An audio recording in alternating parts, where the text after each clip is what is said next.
When you hear the word autism, you may think of young children grappling with the autism spectrum disorder, but some 50,000 older children graduate from high school every year in the U.S., and for the most, the future is dim.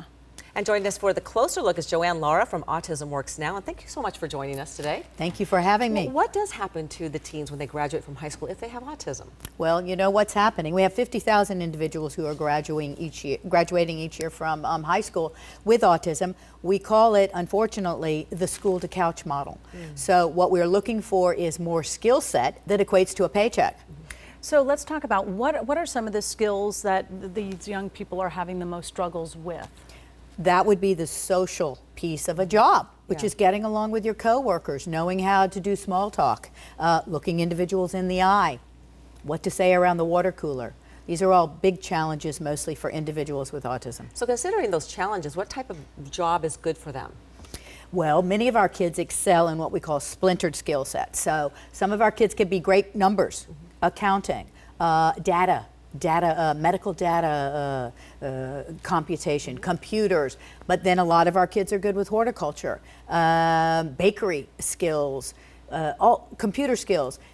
They have what we call splintered skill sets. So what we need to do is work with the employers so that they understand splintered skill set means something that's going to benefit the employer, but we have to also work with what we call sensitivity training, which is teaching the employers and everyone in the job area how to get along with our kids and how do our kids get along with the other coworkers. So many details. So, Joanne, how does Autism Work Now in helping these kids? We are a pre-employment to job skill training. So we meet every Thursday in Woodland Hills, 6 to 8, and we are teaching resume writing. We're using Google Docs. We're teaching individuals how to have an email.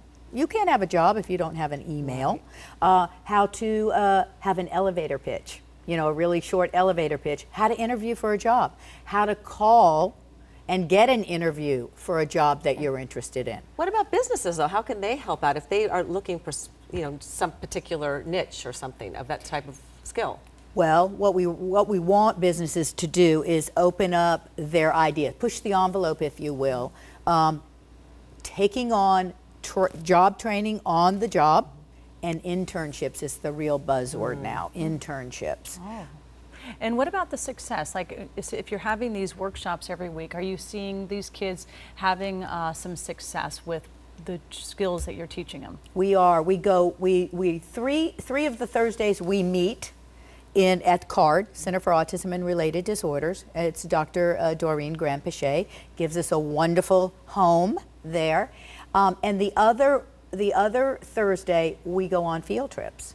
And we were just at Northwestern Mutual, where they get to practice those elevator pitches and the resume and the interview. So they're doing mock interviews with HR. So it's getting comfortable with the skills like right. that, and just repetition helps That's them. right, absolutely. Well, practice makes perfect. Right, Yeah, okay. absolutely. Perfect. I have a nephew who's now 21 years old and going through that thing. He lives in Atlanta, but he works at a grocery store. Right. And he's excelling. You know, he's starting to get more jobs and more duties, and so. Absolutely. Yeah. Everyone deserves a seat at the table, exactly. I say. We just showed a full screen of your book. Exactly. Joanne lovely. Lara's latest Thank you book, very Teaching much. Pre-Employment Skills to 14, 17-year-olds, the Autism Works Now method. Thank you so much for joining us, Excellent. and what a Great wonderful work. work you're doing. Thank you so Very much. important. Thanks for having me. Thank you. Thank Assume intelligence. Thank you very much.